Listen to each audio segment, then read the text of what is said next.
네, 이번 내용에서도 이스라엘의 타락상을 보여주는 것이 목적입니다. 이번에는 에브라임 산지의 한 레위인에 대한 이야기가 펼쳐지는데요. 레위 지파 중에서 아론의 아들들은 제사장이 됩니다.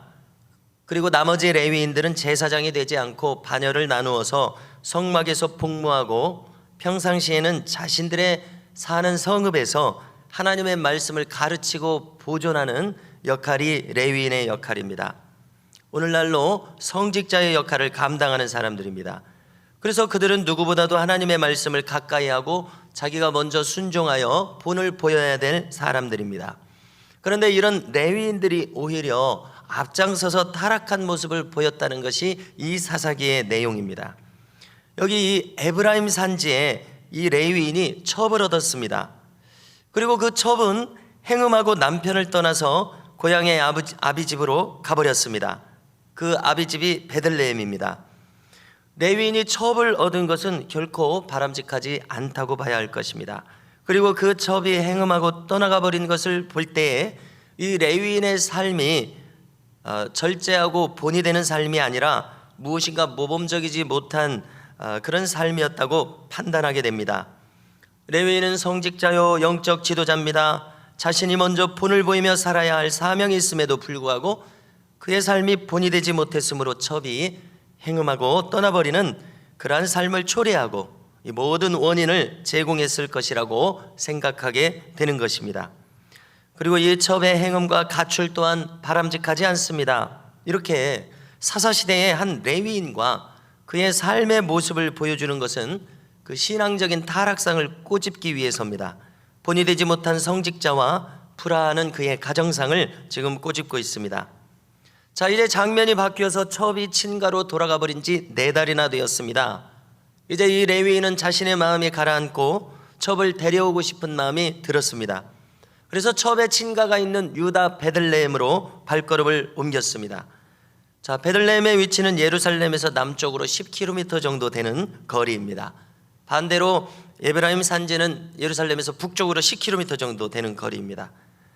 이 레위인은 하인 한 사람과 나귀 2마리를 대동하고 길을 떠났습니다. 에브라임 산지 한쪽 구석은 시골로 봐야 되지 않겠습니까? 그런데 이 시골에 사는 레위인이 첩을 가졌습니다. 하인을 가졌습니다. 나귀 2마리를 부리고 있습니다. 그러면 이 레위인은 부유한 삶을 살고 있는 것을 알게 됩니다. 자, 레위인은 토지를 받지 못하고 어떤 성읍에 이제 들어가게 돼서 거기서 말씀을 가르치는 삶을 삽니다. 그래서 사람들이 이제 레위인에게 공급해 주는 것을 가지고 살아가도록 하셨습니다. 그런데 이 레위인이 어떻게 해서 부유한 삶을 살고 있는지 의문이 들게 하는 대목입니다. 아무튼 그가 베들레헴에 도착하자 장인이 그를 대단히 기뻐합니다. 왜냐하면 시집간 딸이 자기 집에 머물고 있는 것은 그 시대에서 수치스럽게 여겨지는 일이었기 때문에 얼른 딸을 데려가고자 사위가 왔을 때 그는 마음이 기뻐졌습니다. 그래서 당시 관례에 따라서 3일 동안 사위를 환대해서 잘 대접했습니다. 이제 4째 날이 되었습니다. 사위는 발걸음을 옮겨서 자기 집으로 떠나고자 했습니다. 자, 그러나 이 여자의 아버지가 그를 붙듭니다. 우리말에도 과유불급이라는 말이 있습니다. 과는 지나친다는 뜻이고 유는 오히려라는 뜻이고 불급은 미치지 못한다는 뜻입니다. 그래서 지나치는 것은 미치지 못하는 것, 모자람과 같다, 이런 뜻입니다. 중용의 도가 필요하다는 그런 의미입니다. 자, 지금 이 여인의 아버지는 지금 지나치고 있습니다. 3일이면 적당할 텐데 더 유숙하고 가라고 합니다. 더 먹고 마시자고 합니다. 그래서 이제 먹고 마시기 시작하자 벌써 저녁이 되어버려서 떠날 수가 없게 되지 않습니까? 그래서 이제 유숙했습니다. 자, 다음 날은 5째 날입니다. 이날도 마찬가지입니다. 떠나도록 하면 될 텐데 또 붙들고 먹고 마시자고 합니다. 그래서 해가 질 때까지 시간이 흘러가 버렸습니다. 자, 매사에 흐지부지한 사람이 되는 것보다는 분명한 사람이 되는 것이 좋지 않습니까? 모든 일은 될 수 있는 한 정면 돌파하고 늘어지지 않게 하는 것이 좋습니다. 분명한 일처리가 두리뭉실한 것보다 깔끔한 결과를 가져오는 것이 사실입니다. 자, 그런데 이 2 사람들은 절제하지 못했습니다. 그리고 우유부단했습니다. 그래서 시간이 점점 늦어졌습니다. 10절을 보니까 레위인은 드디어 떠나고자 마음을 먹게 됩니다. 그러나 벌써 늦은 오후가 되었습니다. 떠나려면은 점심이 되기 전에 아침에 떠나야 하는 것이 맞았습니다. 자, 그러나 이 늦은 오후가 되었음에도 불구하고 더는 지체하기 싫은 고로 떠나게 되었던 것입니다.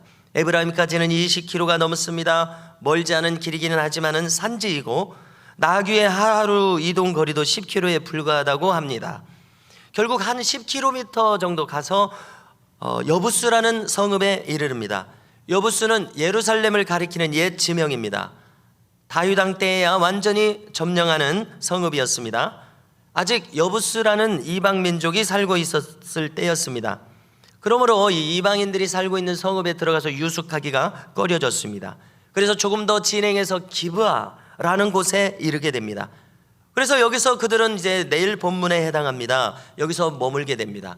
그러나 여기서 머물면서 이들에게 엄청난 해가 끼쳐지게 되고 거기서 그치는 것이 아니라 전 지파의 전쟁으로까지 이어지게 되는 그런 비극을 초래하게 됩니다. 성도 여러분, 이처럼 사사시대에는 하나님을 왕으로 모셔서 살아야 할 이 이스라엘 백성들이 자기 소견에 옳은 대로 행하는 인본주의 시대였던 것을 고발하고 있습니다. 그렇게 산 결과는 무엇입니까? 자신을 위태롭게 하고 자신의 가정을 위태롭게 합니다. 한 지파를 위태롭게 합니다. 나아가서 한 국가 전체를 위험에 빠뜨리는 결과를 초래한다고 기록합니다. 레위인은 신앙의 상징적이고 중심적인 인물입니다. 하나님의 말씀을 잘 지키고 자기가 먼저 살아서 본을 보여야 할 인물입니다. 그 신앙의 중심인 레위인이 무너지자, 우리 이전 본문도 마찬가지였었죠. 레위인이 무너지자 온 사회가 혼란을 겪고 가정의 혼란을 겪고 국가가 위태로워진다는 이 교훈을 우리에게 주고 있습니다. 우리는 오늘 이 일을 반면교사로 삼아야 할 것입니다.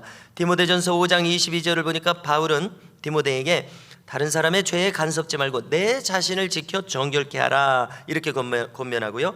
요한일서 5장 21절을 보니까 요한은 자녀들아 너희 자신을 지켜 우상에서 멀리하라 이렇게 권면하고 있습니다.